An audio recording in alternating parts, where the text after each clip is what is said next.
Launch IRA number 5. Activating schema. As readers, we use different strategies to understand our reading and building reading stamina. One way we do this is by activating schema, or thinking about what we already know about an author,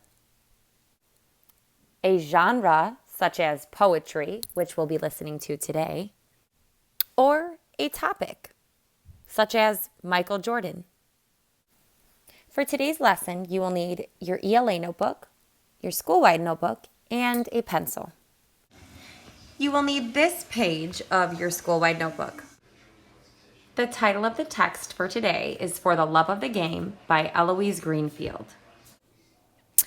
Pause the video here so that you can get the text title down as well as the author's name. Look at the images or illustrations on the cover. Maybe this will help you with some of your schema or activating your prior knowledge.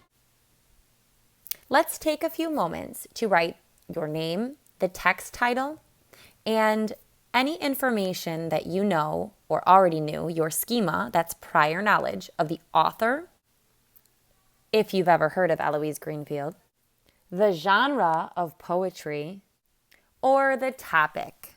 In this case, Michael Jordan. When you're all done, we're going to discuss. Sometimes books have a dedication.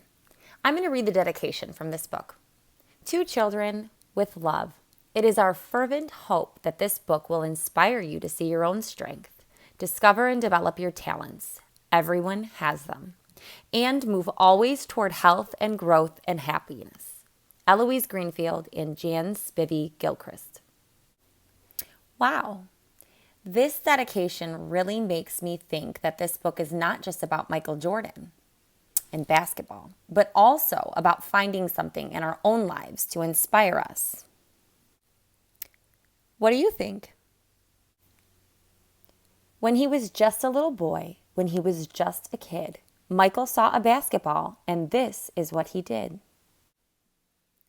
From North Carolina at guard, 6'6", Michael Jordan. For the love of the game, he rises from the chair. He steps to the court. He greets his team. He takes his stance. He makes his move. Since this text is poetry, I need to pay special attention to the line breaks at my cues for when to pause. Notice here's a line break and another and so on. So this is going to be where I pause. Did you notice that while I was reading? He slaps the ball from clutching hands, snaps it to a friend, helps his team to win. He forgets to obey the law of gravity, jumps not up and down, but up and up and up, then stops.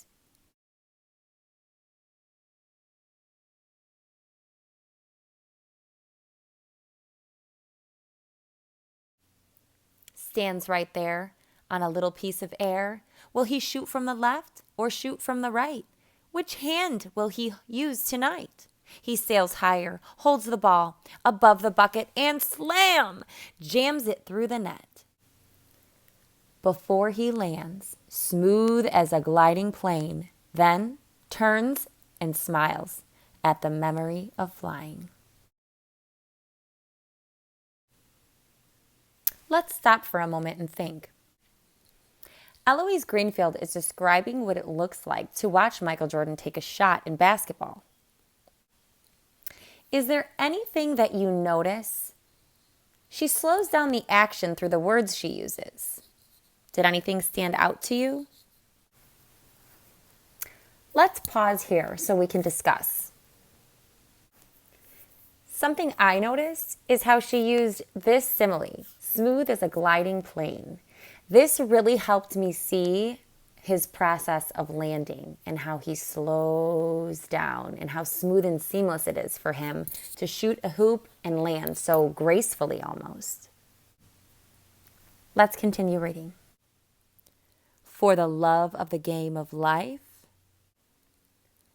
I rise from my bed and greet the world. I am here. Wow, this is interesting. For the love of the game of life. The author shifts on these 2 pages from talking strictly about Michael to life generally. What do you think? What do you think the author means, the game of life? What is the game of life? Let's stop here and discuss. The sun has risen, but barely. In the pale light, I see a world of many paths, partly hidden by trees and shadows of trees.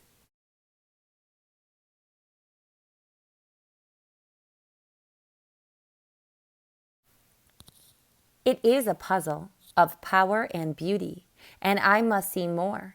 Someday I will choose a path and go. Notice here the author is talking about the path again. It says, someday I will choose a path and go. Now, I don't think there's really a path in life. I think what the author is really saying is more of a road to go down in life. In other words, what decisions you make. What do you think? But I hear the voices of naysayers. You can't. Too hard. You can't. I hear the voices of doomsayers. Danger. All is danger, and I am afraid. Under what tree lie the roots that will trip me? In which shadow hide the holes that will swallow me? Wow, swallow me? What do you think this means? Let's stop for a moment and talk. I thought maybe Eloise was talking about challenges on the path of life. What might be some challenges that would be on the path of life?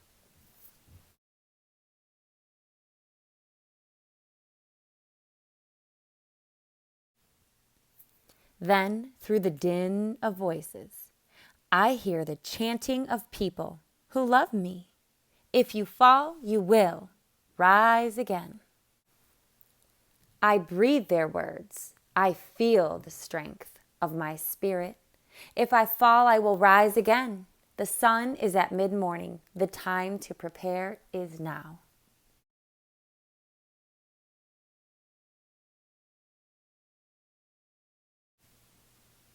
In the game of life, I choose to choose the path that I will take.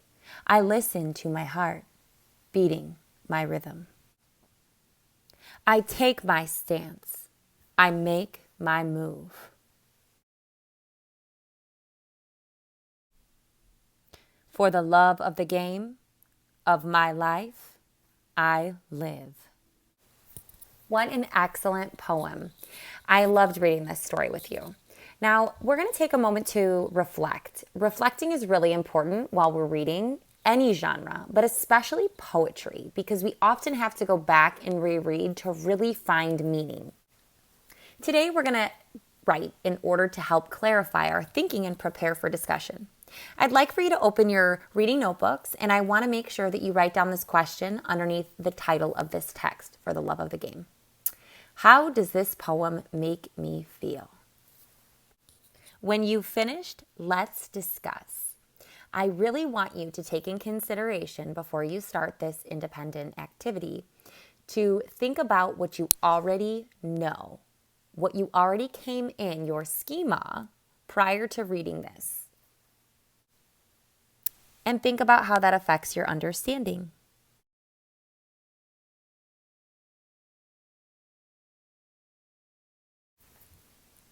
Tapping into our prior knowledge helps us better understand what we are reading. Let's continue doing this as we move forward.